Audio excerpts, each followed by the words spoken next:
The former president, nasan ngayon? He's in The Hague. He's in the ICC.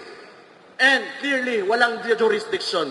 We know the process, and they broke the process. And mind you, this is an establishment that should be an honorable one. And yet, they move like syndicates.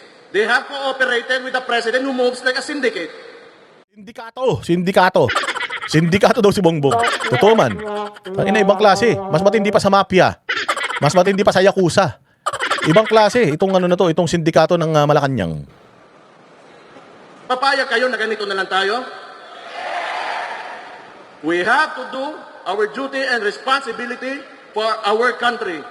All of us members of this party will not have an ambition of its own.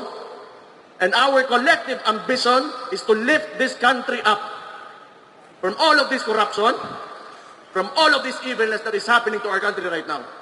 Grabe si Mayor. Kamukha mo, Boss D, ah.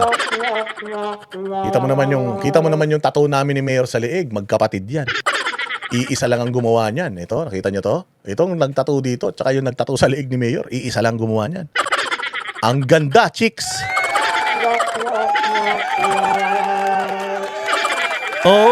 Oo, matindi. Tingnan mo, di ba? Pati si Tulfo gusto nang patahimikin si Baste. Kasuhan na si Baste. Tanga. Kaya sila takot dito sa mga Duterte na to. Ito talagang hadlang nila eh. Ito talagang hadlang sa kanilang landas. Itong mga putang ina Tulfo na ito, alam nila yun, mapapahiya sila. Takot sila kay Baste kasi baka tumakbong senador yan eh. Pag tumakbong senador yan, nyari sila eh. Masaklap dito, baka tumakbo pa itong Vice President ni Inday Sara, patay sila lalo eh. Inday Sara, Presidente, ito Vice President, at si Robin Padilla, #1 Senator, patay. Utang ina, sa liigang tama ninyo.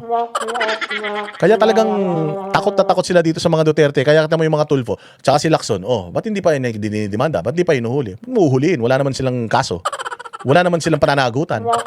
Kaya ninyo mga kawatan kayo mga magdanako, kayo dapat hinuhuli. Ano pa masasabi ni Mayor? This should stop right now in the 2028 elections.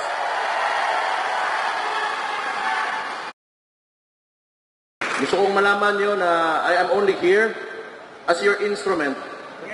I am not here for personal ambition. Diba, ito ay maganda sa mga Duterte. They are not speaking because they have ambitions. Hindi sila katulad ni Risa Ontiveros na nagsasalita dahil may ambisyon. Hindi sila katulad ng ibang mga politiko na nagsasalita dahil may ambisyon. Hindi sila katulad ni Win Gatchalian na may ambisyon maging presidente. Ni Ping Lacson na may ambisyon. Hindi sila katulad ng ganun. Ito nga mga to tumatanggi. Gusto ng tao sila mag-lead, ayaw nila. Ito yung mga masarap na maging leader ng bayang Pilipinas, yung tumatanggi sa grasya eh. Yung iba, putya panay ang papogi para lang sa pansariling kapakanan, maging mga matataas ang posisyon sa gobyerno. Etong mga ito, ang sabi nila, I am just here as an instrument. Wala akong gusto. Okay na ako dito sa Davao. Mayor ako ng Davao, konsihal ako. Actually, nung una namin siya nakausap, yun sabi niya, kahit man lang konsihal ako, okay lang. Kahit nga hindi eh. Okay lang, may junk shop ako. Maayos yung junk shop ko, kumikita na ako dun sa junk shop ko eh. Mantakin mo, Mayor, may junk shop. Saan ka naman? Di ba? So itong maganda sa mga Duterte eh. Hindi sila nagsasalita diyan for personal gain. Si Inday Sara, #1 na presidentiable noong 2022, hindi nga tumakbo ng presidente dahil putyang ina, binibigay niya na yan sa mga politiko. Pagkakataon nyo na, pag kami nandiyan dyan, yari kayo kahit anong gawin ninyo. Itong mga Duterte na to, hindi nyo kayang siraan dahil hindi sila patay gutom sa kapangyarihan. Tingnan nyo yung mga suot nila, kasimple-simple lang. Hindi kayo nahiya sa mga sarili ninyo, kayong mga congressman kayo. Sisirain ninyo itong mga tao na ito ay napakaganda ng hangarin nito sa bayang Pilipinas. I am here to make this country work. Masyado nang mataas yung masyado nang maraming nangyari. The core objective of one of the core objectives of PDP Laban is what? It is federalism. We have to remember this because we believe that in a federal system of government, we will be able to govern ourselves kung paano natin talaga gusto yung... Maganda tong nabasa ko dito. Love Bastes Articulation. Di ba, Bel Aguilar? Salamat dyan sa US. Good morning, pang coffee. Thank you. Buti naman. Kala ko wala na eh. Pero, kidding aside, mga bossing, maraming salamat, Bel Aguilar. Tingnan mo how articulate itong mga Duterte. Mas magaling man sila kasi mag-English kaysa mag-Tagalog. Kaya nga pag nagtatagalog sila, they're always taking it out of context. Yung nami-misinterpret nila kasi nga hindi naman sila talaga magaling mag-Tagalog, pero magaling sila mag-English. Di ba? Pag nakita mo pag nag-English sila, ang sasyal. Pag nag-English sila, parang, putang ina na, water. Parang ang sarap yakapin ni Baste kapag ka nagsasalita. Yan yung ayaw. Si Bongbong kasi, bobo na mag-Tagalog, bobo pa mag-English. Sa lahat naman ng konyo at Inglesero, si Bongbong Marcos yung pinakatanga. Ang takin mo, utal-utal. Di ka na marunong mag-speech ng Tagalog, di ka pa marunong mag-speech ng English. Tingnan mo naman si Baste, may binabasa? Wala. Nanggagaling sa puso, o kapag organic kasi ganyan. Parang sa vlog natin, nakita mo, mayroon akong binabasa? Wala. Just May, salamat sa iyo, Just May, ha. Kung buti pa si Just May, mabuhay ka. Ayan. Hindi ba? Simple lang. Pag nag-convey ng message, kahit English, naiintindihan ng tao kasi hindi niya kailangan masyadong gawing technical. Pero mag-English na lang ako para mas ma-express ko ng maayos yung aking Kasi Bisaya at English, magaling ang mga taga Davao at mga taga Cebu eh. Pero sa Tagalog, medyo barok talaga sila. Nami-misinterpret talaga. Pero tingnan mo, ganito kagaling magsalita ito. Mayor pa lang, bata pa. Si Bongbong, ang aga na bulok. Direksyon ng ating bansa. Look now, in a unitary system of government, anong nangyayari sa atin? We are paying our taxes. Saan napupunta ang mga buwis natin? Instead of opening up the Blue Ribbon Committee on the flood control, kung saan nawawala ang trilyon-trilyon nating pera, ano ang priority ng administration ngayon? Yung impeachment ng Vice President. Because we all know, pag hindi nila matatanggal ang Vice President ngayon, hindi sila makalagay ng presidente nila on the 2028 elections because he is a great threat sa presidency this 2028. Now, I go back. Tingnan nyo, the unitary system of government, presidential one. They have so much control and so much power, and that is centralized right now, kaya nangyayari sa atin to. The president can threaten anyone. Tingnan nyo, walang natitira. Dalawa nating senador, isa nating senador, kinulong nila. Our guest candidate during the midterm elections, Rodante Marcoleta, just because he wants to open the Blue Ribbon Committee on Flood Control, anong ginawa sa kanya? Do we even have freedom at all at this point dito sa bansa natin? The former president, nasan ngayon? He's in The Hague. He's in the ICC. And clearly, walang jurisdiction. We know the process and they broke the process. And mind you, this is an establishment that should be an honorable one. And yet, they move like syndicates. They have cooperated with the president who moves like a syndicate. Papayag kayo na ganito na lang tayo? We have to do our duty and responsibility for our country. All of us members of this party will not have an ambition of its own, and our collective ambition is to lift this country up from all of this corruption, from all of this evilness that is happening to our country right now. This should stop right now in the 2028 elections. Anong inciting to sedition na naman dyan? This has to stop. May sinasabi ba silang patayin yung mga yan? Wala naman. Sabi nila, wala na yan. People power, wala na yan. Pero okay yan. Magpakita tayo ng disgust, magpakita at magpahayag tayo ng ating pagkadismaya, ng ating mga hindi magandang ginagawa nila, isigaw natin. Pero, 2028 tayo magkita-kita. Konti na lang yan, kalahating na lang, isa't kalahating taon na lang, eleksyon na. Isa't kalahating taon na lang, eleksyon na, just choco-mocha. Salamat sa'yo, just choco-mocha ha, pang choco-mocha natin yan. Mabuhay ka, konting panahon na lang, eleksyon na naman mga bossing, yari kayo. Hindi na natin nanaisin yung EDSA revolution, people power revolution. Magtipon-tipon tayo, magsigaw tayo, pero bayanan natin sila, tapusin na nila yan kasi nga, mga bossing, pagdating ng 2028, tayo naman. Pagdating natin ng 2028, dire-diretso na yun. Hindi na tayo magpapasingit ng mga butaw. Yung mga walang kakwenta-kwentang mga tao, hindi na tayo magpapasingit. Puros mga na yan, mga makabayan na yung iuupo natin dyan, sunod-sunod na yan. Hindi na makakasingit yung mga putang, mga dilawan na yan. Tsaka mga buwaka ng inang mga loyalista na yan. Wala naman nanalo dyan. Tuloy-tuloy na tayo. Pinahirapan tayo ng 6 na taon. Puro ginhawa na tayo. Basta, gawin ninyo yung trabaho ninyo. Huwag kayong papayag na mabudol na naman tayo mga hayop na ito. Sa 2028, so walang inciting to sedition dyan. Sinasabi nga niya sa 2028 sa eleksyon. Baka naman sabihin nyo, sa 2028, ipapapatay nila yung presidente. Baka ganun na naman, mga bobo kayo talaga. Eleksyon, yung ibig niya sabihin dyan, sa 2028, ha?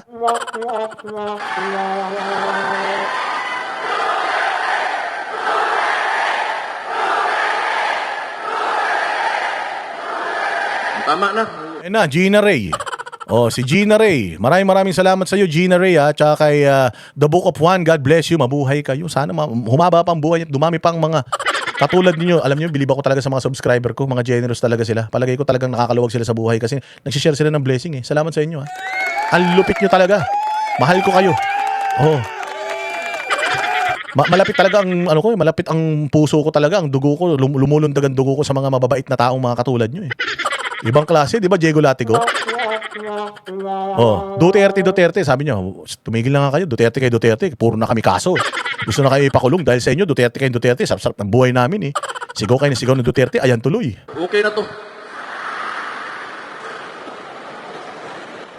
Yung mahalaga kasi, yung kinabukasan. I have children. You have children. You have grandchildren. What kind of future do you want for these kids? A worst one that we have now, or a better one? So we have to fight.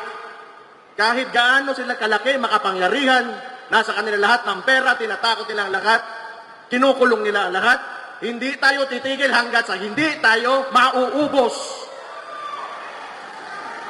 Pero mauna muna kayo, ha, ako na last kulong. Alam mo, ito yung hindi nila kaya, eh. Ito yung hindi nila kaya sa mga Duterte, yung sense of humor, yung wit, yung connection sa tao, eh. Wala sila nito. Si Bongbong pag nag-joke ang corny, kahit siya hindi natatawa, eh. Ito simple lang, di ba? Seryoso, tapos biglang babanat ng ganyan. Oh, kayo muna makulong, ha? Wag muna ako, ha? Di ba? Ganyan ang mga Duterte, hindi yan yung ganyang klase ng natural na na estilo, hindi nila kayang pikiin yan. Yung pakanta-kanta ni Riza Ontiveros, putang ina, nandidiri ang tao. Yung mga pa-joke-joke ni Bongbong, nakakadiri yan. Pero pag Duterte ang gumagawa, pasok na pasok. Bakit? Masa, eh. Yun yung hindi ninyo naiintindihan. The reason why number 1 si Bato, nag-number 3 si Bato. The reason why nag-number 1 si Bongo. At the reason why number 1 si Robin Padilla sa senatorial survey ngayon, it's because they connect with the people. They can connect with the people, na iintindihan sila ng tao because mababa sila. Hindi nila pinapakita na matalino ako, magaling ako. Hindi sila ganun. Pare-parehas tayo. Ako ang magiging boses nyo dito dahil alam ko kung ano pinagdadaanan ninyo. So every time they make a speech, pag nagpatawa sila, everyone tumatawa. Si Bongo, yung mga niya, yung mga joke niya na anong paborito nyong pagkain tuwing Biyernes? Monggo. Anong paborito nyong prutas? Mango. Yung mga ganun ni Bongo, kita mo kasimple nun, pero tuwan-tuwa yung mga tao kahit paulit-ulit niya sinasabi yung joke na yon. Naiintindihan sila ng taong bayan. Subukan mo si Gibo Chodoro, si Recto, si Martin Romualdez. Di ba gumagano? Nagpipilit silang maging masa, hindi naman sila masa, eh. Yun ang problema. Kapag hindi kayo normal, hindi normal sa inyo yung pagiging makamasa, talagang di pandidirihan kayo. Hindi ikinatutuwa ng tao yan, awkward, crickets. Kapag kayo nagjo-joke, pero tingnan mo si Baste, di ba? Smile pa lang, puta ulam na. Pucha, pag tinitigan ka ni Baste, malalaglag, pati tinggil mo talaga. Tainan yan. Oo, pucha, ito si Baste. Alam nyo ba, pinapaligo nito, pabango. Alam nyo ba pabango niyan? O sabihin ko na sa inyo, baka para lang bumili kayo, Lelabo. Oo, Lelabo pabango niyan. Ang bango nun, ang mahal nun, 20 milyong isang bote nun. Putang ina, hindi nga ako makabili niyan. Gusto ko maging kasing bango ni Baste, kaya ang ginagawa ko, alam ko kung ano yung pabango niya, eh. Alam ko kasi pinaliligo niya yun, ang bango niya. Puta, nasa kabilang barangay nga yan, amoy mo na yan, eh.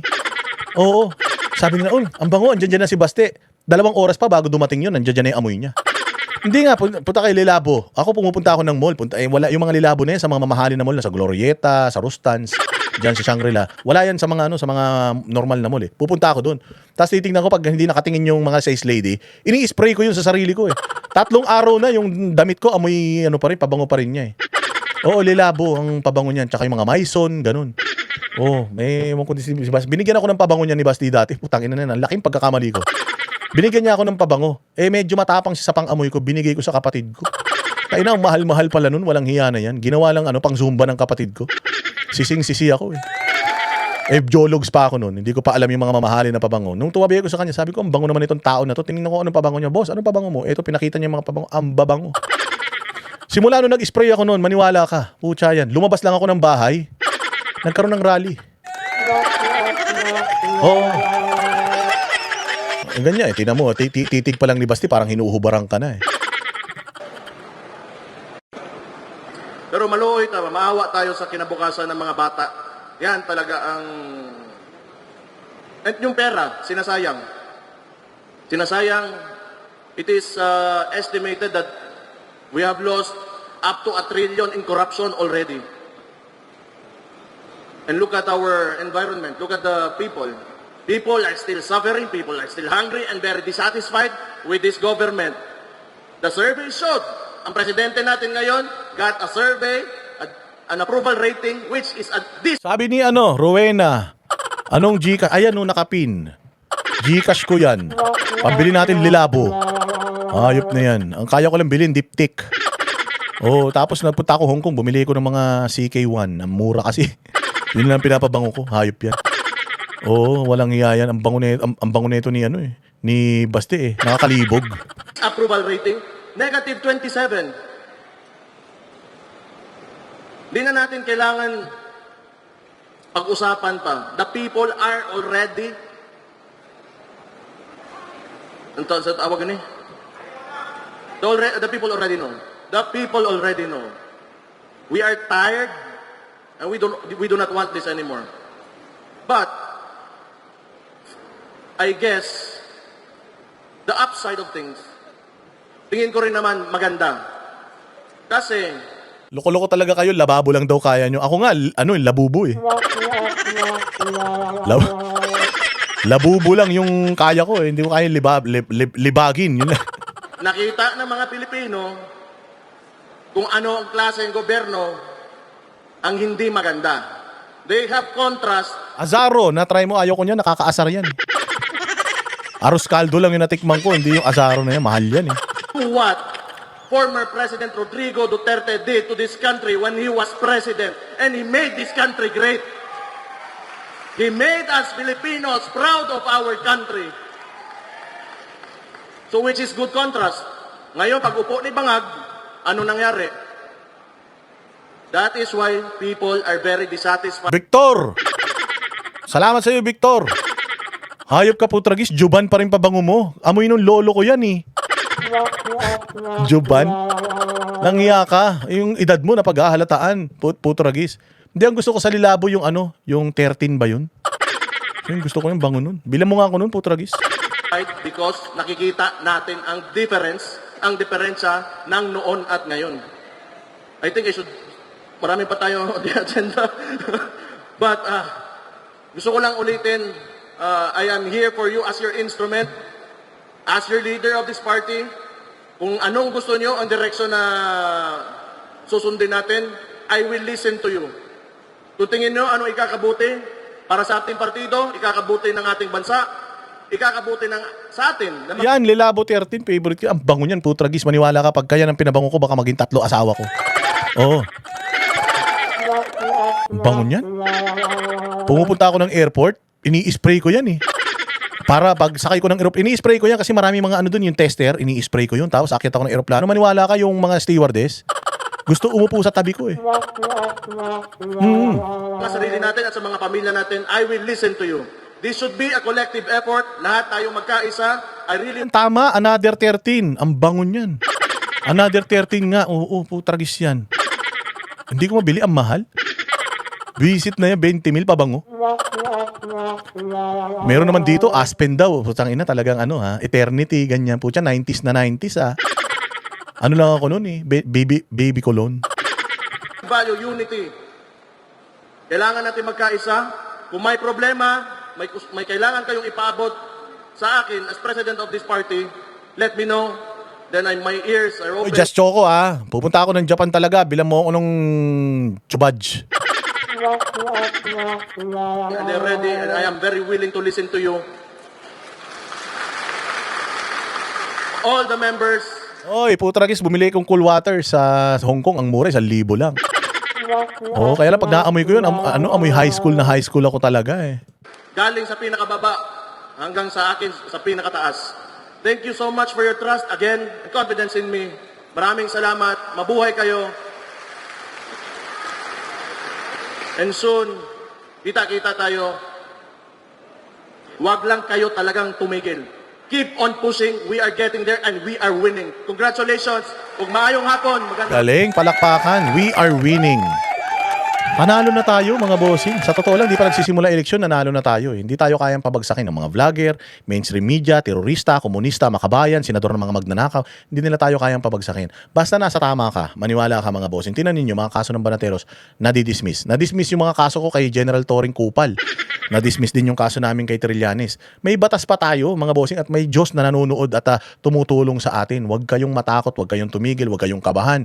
Yung mga nangyayaring ganyang kulong-kulong, hindi nila tayo may papakulong habang buhay. Laban lang tayo, magano lang tayo, wag tayong huminto. Kasi the moment na huminto tayo, yun yung gusto nilang mangyari. Pinatatahimik nila sila Marcoleta, sila Jinggoy, sila Mike Defensor na lumalaban sa kanila. O tayo na hindi nila kayang patahimikin yung 32 million. Hindi nila tayo kayang ikulong lahat. Kaya hangga't meron tayong Facebook, meron tayong Twitter, meron tayong Instagram, TikTok, lahat yan, flood it. I-flood ninyo ng information tungkol sa mga Duterte, kung gaano magiging maganda ang Pilipinas sa pamumuno ng mga Duterte, at ikalat ninyo yung mga ganitong klase ng vlog ng mga Duterte supporter. Banateros Brothers, subscribe kayo lahat, ipakalat nyo. Maniwala kayo, hindi humihinto yung mga yan sa panonood sa atin, at kada binabanatan natin sila, ramdam na ramdam nila yun. Yun lang ang libre na pwede natin gawin eh. Sila may pera sila, tayo wala eh. Boses lang meron tayo. Diba? Yan ang Banateros, walang inuurungan. Pag tama balak